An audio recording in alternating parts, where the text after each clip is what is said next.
Buenos días a todos. Vamos a dar inicio a la clase o a la primera sesión de la clase, las relaciones internacionales de América Latina antes de la independencia, dentro de la materia relaciones internacionales de América Latina o también conocida como historia política y económica de América Latina. En primer lugar, esta materia, segundo año de la carrera de relaciones internacionales en la Universidad del Valle.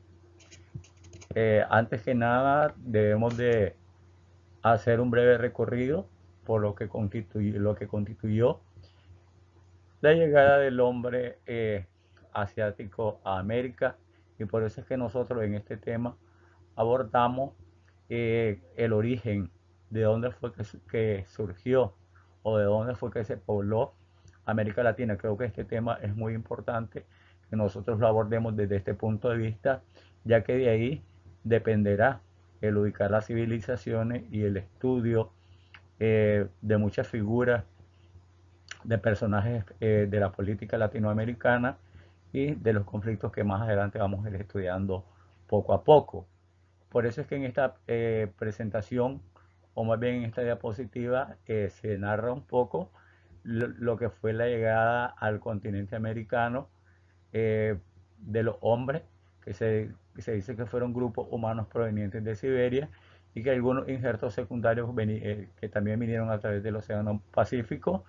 Esta migración parece que se inició en un periodo no menor de 30.000 y no mayor a 50.000 años.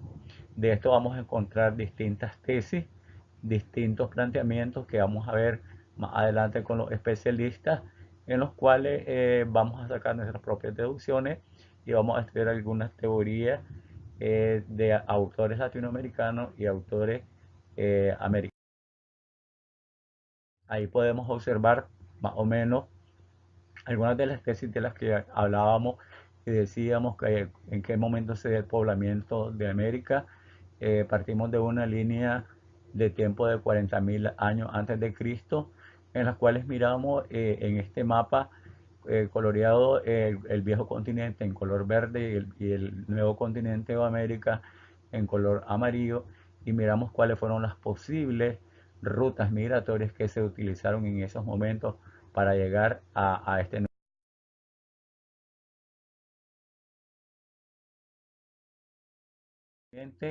Hubieron dos civilizaciones que poblaron nuestras tierras, y hablamos de dos zonas hemisféricas, una conocida como Mesoamérica, la otra conocida como la subregión andina. Y aquí es donde vamos a ver que se desarrollan civilizaciones urbanas avanzadas con estructuras políticas bastante complejas. Se dice que también en las dos se recorren una serie de etapas que se lleva a cabo a través de los últimos 6 siglos antes de la era cristiana o antes de la era de Cristo. Ahí podemos ver en la ilustración las dos civilizaciones que vamos a estudiar por aparte, una que se desarrolla en América del Sur y otra que se desarrolla en el norte de nuestro continente, entre Estados Unidos y... Se habla también que durante este milenio las civilizaciones fueron regidas por capas dominantes, teocráticas, o sea que la política y el poder estaba vinculado a la existencia de dioses, o que también la figura del cacique o del máximo líder en estas civilizaciones pues lo representaba a alguien muy vinculado o muy relacionado con los dioses que, como sabemos, eran politeístas, y cada uno pues tenía ciertas características con las cuales dominaba a sus tribus, a sus poblaciones, y de ahí el nacimiento de las capas militares, de las capas de las distintas clases políticas. Ya se habla que para el siglo XIII, desde ya de nuestra era, después de Cristo, el militarismo regía en todo Mesoamérica como en la zona andina sudamericana. Entonces estamos hablando que la transición de estos grupos que en algún momento fueron tribus y que llegaron a ser imperios, van evolucionando en la manera de que se convierten o que están dominadas por líderes militares, los cuales, ¿verdad?, se personifican en un solo líder. Y ahí podemos ver en las ilustraciones, ¿verdad?, eh, cuál era la posición que guardaban estos líderes militares. Dirigían toda clase de actividades, toda clase de sacrificios, en las cuales pues la población estaba sujeta, puesto que la mezcla entre la parte teocrática, la parte militar, el ejercicio del poder, pues no era nada nuevo durante estas, diríamos, desarrollo de las civilizaciones, tanto en las civilizaciones mesoamericanas como en otro tipo de civilizaciones que nosotros vamos a estudiar en la historia política y económica de también se habla que en el ámbito mesoamericano, ¿verdad? Durante mucho tiempo existieron centros de poder político. Antes, sobre todo antes de la conquista española, se habla del surgimiento de un verdadero imperio en el cual podemos ver la hegemonía de lo que en algún momento hemos estudiado como la ciudad de Estado. Un gran ejemplo de ello lo podemos ver en ilustración, la ciudad azteca de Tenochtitlán, que más adelante se convertiría en la Ciudad de México, y también lo que más adelante se convirtió o llegó a ser la capital del imperio Inca, la gran ciudad de Machu Picchu, que fueron los centros de poder, esta última descubierta, ¿verdad?, en las montañas el siglo pasado. También se habla, ¿verdad?, que estas dos civilizaciones pues tenían completamente diferencias muy marcadas. Podemos ver que en los Andes el imperio incaico era más orgánico, era más armonioso. Se dice que abarcaba desde lo que hoy conocemos la República de Chile hasta la República de Colombia, y a comienzos del siglo XVI se había extendido desde el siglo XIII. Estamos hablando prácticamente de 3 siglos.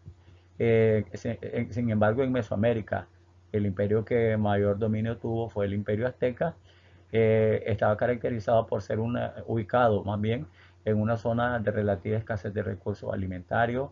Había mucha explotación de ciertos grupos de poder, mientras el imperio incaico estaba fundamentado en la abundancia, en los sistemas de riego, se caracterizó por la solidaridad y la justicia social, puesto que era o atendía a otras características completamente distintas.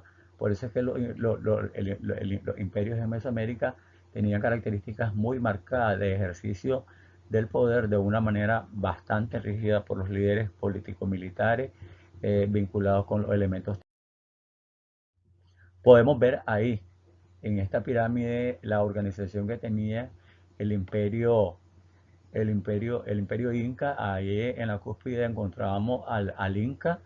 Más adelante encontrábamos al hijo del Inca o de la Auqui. Más para abajo encontrábamos a los Panacas reales. Más hacia abajo de la pirámide a la nobleza de sangre. Un poco más en la parte inferior a la nobleza de privilegio. Luego encontrábamos al pueblo en general o Atumruna. Luego los Mitimaes y por último los Yanacona. Estos temas los vamos a estudiar a profundidad y vamos a llevar a cabo una serie de investigaciones que nos van a servir de soporte a nuestra clase.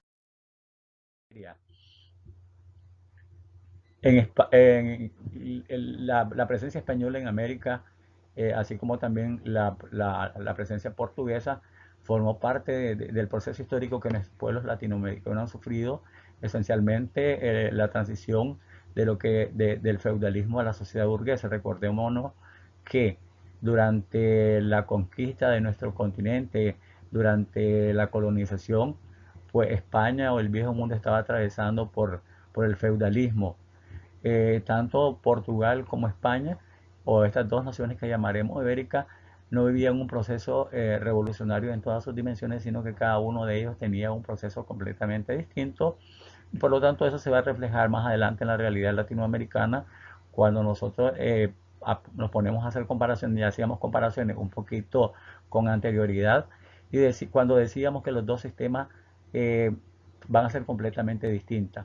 Los sistemas que se desarrollen en Mesoamérica y en todo caso el Imperio Azteca y los sistemas que se desarrollan en Brasil o otras colonias del Caribe, en donde Portugal fue quien conquistó definitivamente y quien colonizó estas.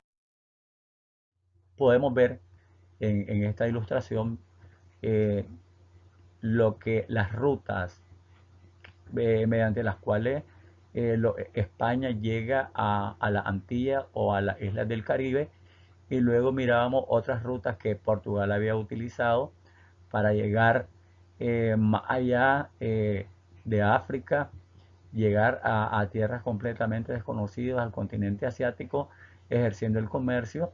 Sin embargo, la llegada de Cristóbal Colón a nuestras tierras marcó un hito diferente en la historia de la humanidad, y de ahí que también Portugal siguiera el ejemplo, conquistando, llegando a tierras portuguesas y otras naciones u otras tierras que de futuro serían colonias portuguesas y serían la contraparte de lo que llevó a cabo la conquista, la corona española, porque fue bajo su financiamiento que Cristóbal Colón y los colonizadores llegan, saquean, fundan ciudades españolas en América, exterminan a nuestros aborígenes y muchas consecuencias.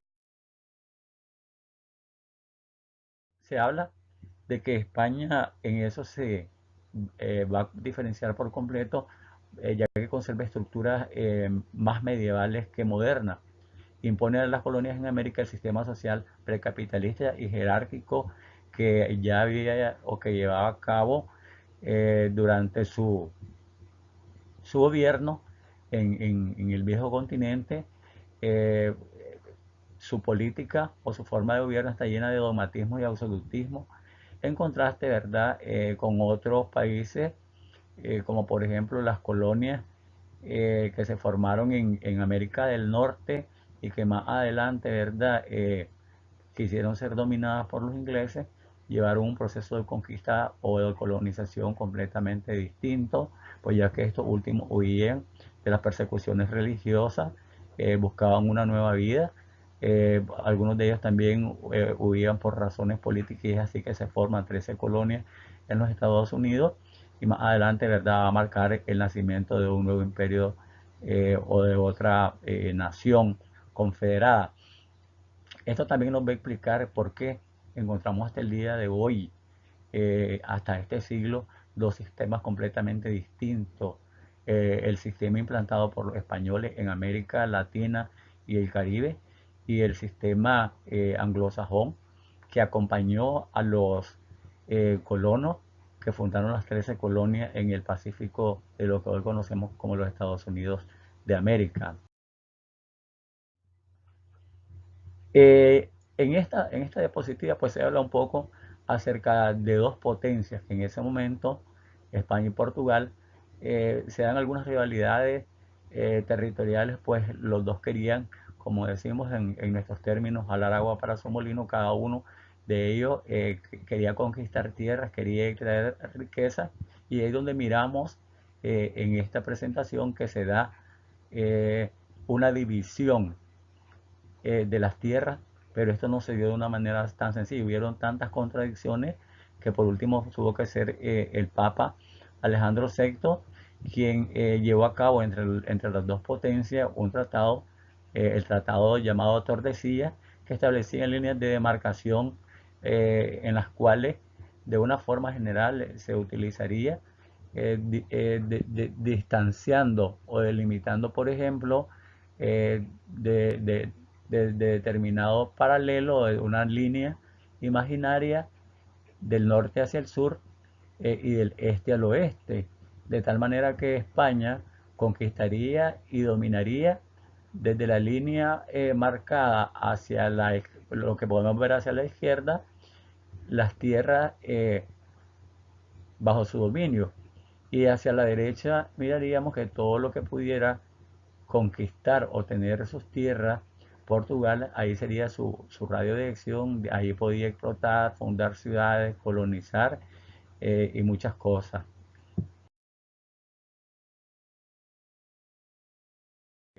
se dieron o había demasiada imprecisión. En esta diapositiva miramos cómo España conserva ciertas tierras y está bien marcado ahí con una línea o con un paralelo en el cual separa las tierras que van a ser conquistadas por España y las tierras que van a ser conquistadas por Portugal. Sin embargo, como dije, pues esto no funcionó y eso va a dar origen en el futuro a una serie de contradicciones, luchas entre estas potencias y además de ello sembrará algunas futuras disputas en las nacientes naciones. Luego hablamos un poco acerca de lo que sucede en los años 1560, 1640. En algún momento tanto Portugal como España pues, van a estar bajo una corona común, bajo un mismo reinado.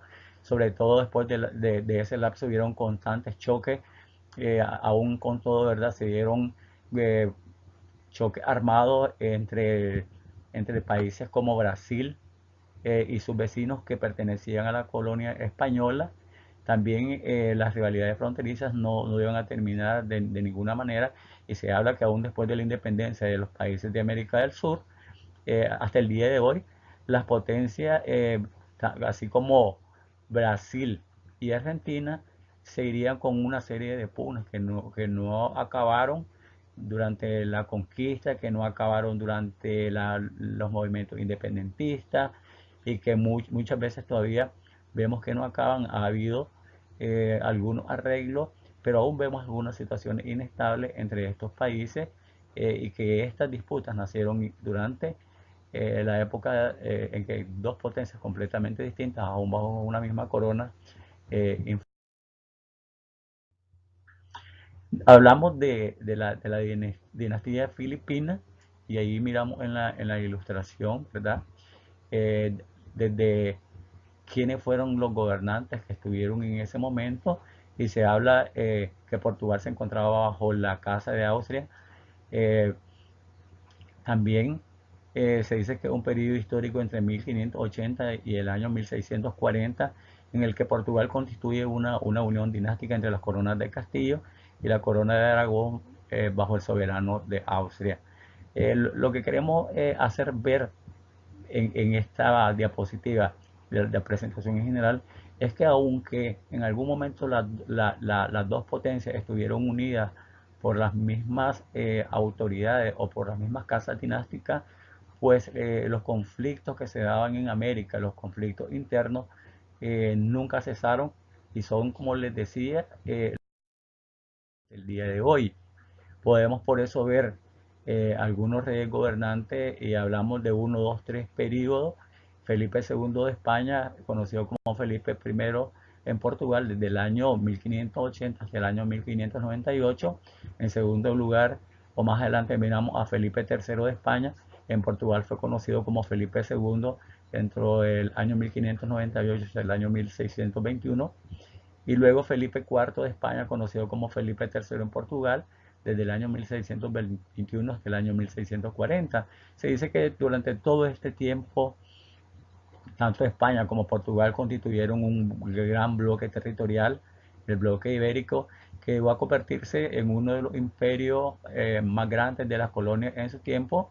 Gobernaba prácticamente toda la superficie de lo que el hombre dominaba el mundo, desde las Indias de América hasta el extremo oriente de Asia, incluyendo algunos territorios en África y algunos territorios en la India. Pues mirábamos que aquí prácticamente el Tratado de Tordesillas omitía esa línea de demarcación y las dos casas unidas pues llegaban a cabo un solo gobierno dentro. También estas dos potencias colonizadoras tuvieron que defenderse de las incursiones y de las penetraciones de otras potencias que querían adueñarse de estos territorios.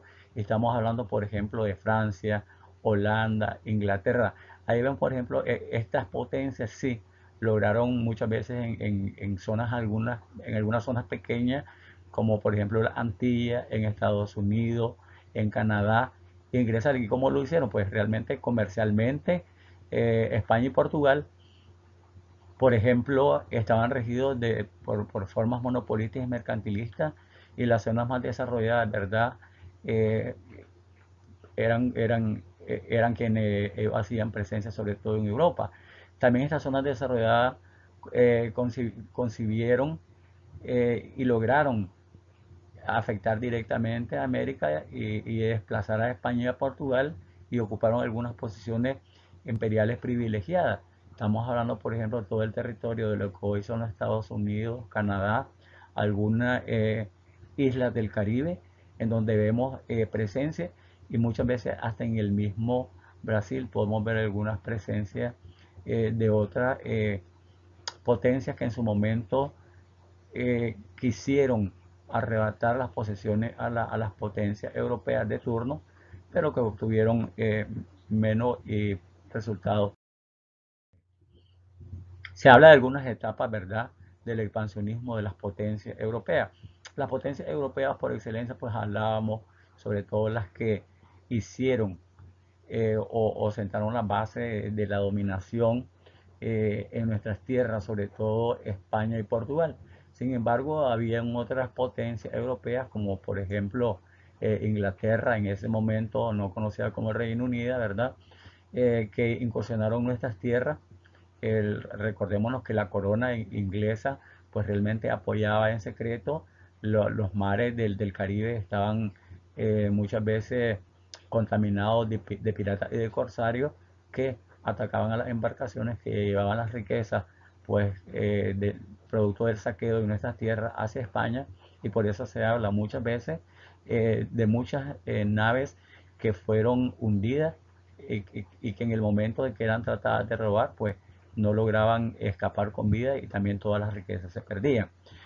Se comienza, se dice, a ocupar por otro imperio algunos lugares o algunas áreas dentro de las Antillas, la Guyana y algunos puntos también en la costa brasileña, que Brasil estuviera en este momento posesionado por Portugal, pues tampoco quedaba fuera del dominio de España. Estas áreas tuvieron mucho éxito y redujeron, ¿verdad?, muchas veces a posesiones portuguesas y españolas, y los colonos, ¿verdad?, en algún momento, uno de un lado de una potencia y otros pertenecientes a otras potencias, lograron expulsar a otras potencias que querían entrometerse o tomar posesión de las tierras que hoy constituyen Brasil y muchas otras de las que constituían dominios de.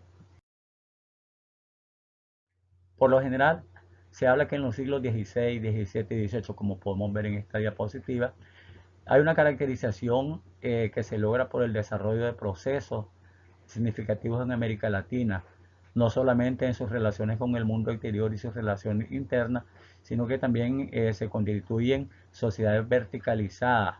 Hay una sociedad que se va o que se ha originado desde los modelos mesoamericanos y luego con la herencia de la conquista española, que están marcados por desigualdades políticas, económicas, sociales, culturales. También hay un poco de dinamismo creador y transformador, y se habla que también hasta el presente Latinoamérica no ha podido por ello acceder a una modernidad, porque estos cambios han sido